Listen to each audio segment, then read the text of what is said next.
So as City Comptroller, you are an investment advisor and custodian for the city's public pension funds. I'm curious as to whether institutional investors like yourself tend to vote early or later. I'm just trying to gauge how much we can read into our reporting that 60% of the votes have been cast for the Disney company as opposed to Nelson Peltz. Well, our votes have already been cast, so we're amongst that 60%, and we did vote for the slate supported by Disney management, by Bob Iger. As that quote says that you put up, we are not enthusiastic about Leonard Peltz. 15 of the 22 times he's taken a position on a company's board, 68% of the time it's underperformed the S&P 500. And look, it's a short-term oriented hedge fund strategy, and we're long-term investors looking that $290 million, that's the retirement security of teachers, firefighters, cops, and school crossing guards, and we want to make sure it's there for the long run. So Trian has raised a number of grievances. He's pointed out succession issues, how the board has fumbled that, the unprofitable streaming business, and of course a bunch of box office duds as well. Do you share any of his specific concerns? Well, look, the succession issue is real. We were not pleased with Chapek's time as CEO, and we want to see the transition to the new CEO handled better. But we like the transformation plan that the company has put forward.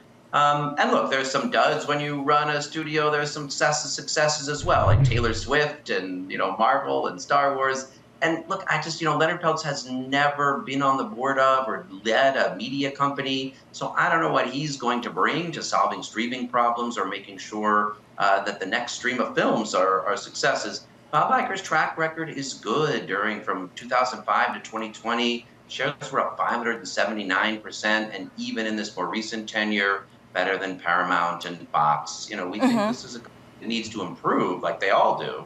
But one that has done well by us.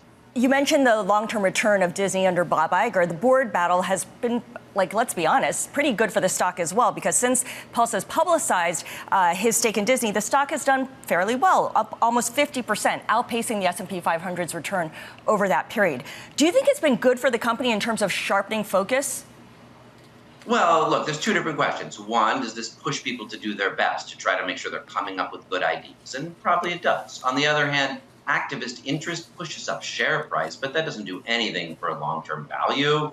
It's probably why it's not a strategy that we are generally supportive.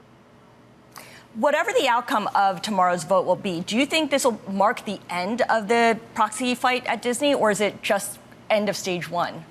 Well, I noticed that Peltz has tried to get on the Disney board 24 times already. I think this is the 24th time. So I wonder if he's just looking for a fast pass so he can move through the Disney parks more quickly with his grandkids. I say give him a fast pass instead of a seat on the board.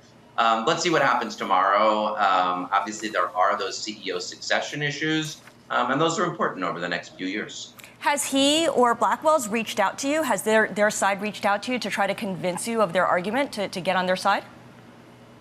We have talked with the company. We have not talked with Peltz. Okay, got it. Investors like to compare Disney to Netflix. And if you just look at the fundamentals, for instance, Disney trades at 24 times forward earnings, Netflix at 33 times. Netflix, of course, is profitable with its streaming. Do you think this is a fair comparison? Well, Disney's got 4 businesses. They've got a film studio, they've got streaming, they've got ESPN, and they've got the parks. So for the streaming service, Netflix is the right comparison, but obviously you have to, look at other comparisons for the sports network. Where is the unrealized value in Disney? Well, look, that's what this transformation plan is designed to find, figuring out how to make sure that your film production and your streaming aren't eating into each other, that you're really getting that value. That's something that the company and really many of these companies are still working on.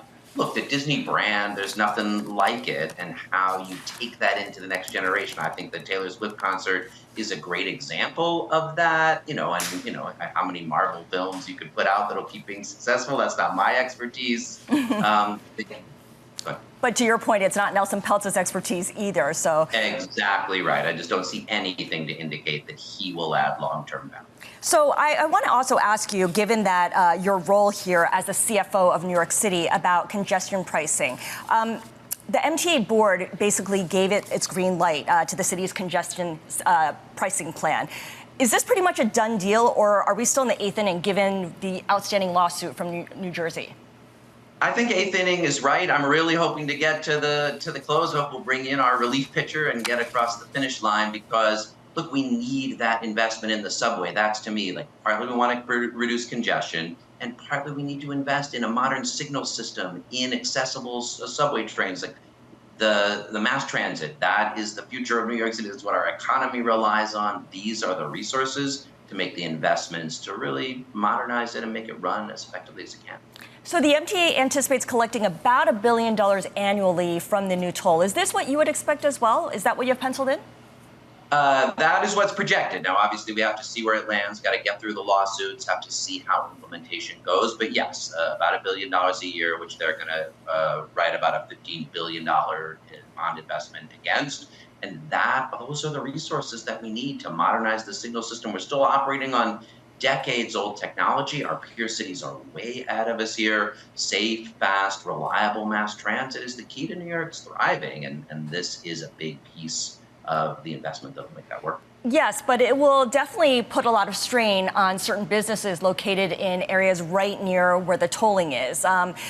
Congestion pricing critics will say that small businesses will have to take on this new expense. They'll have to pass it on to their customers, for instance. How do you see this affecting small businesses in Midtown as well as downtown? Well, don't forget, we already have tolling on the Hudson River bridges. We don't on the East River bridges. So partly there's just sort of a whole set of quirks that right now truck routing is already taking into account.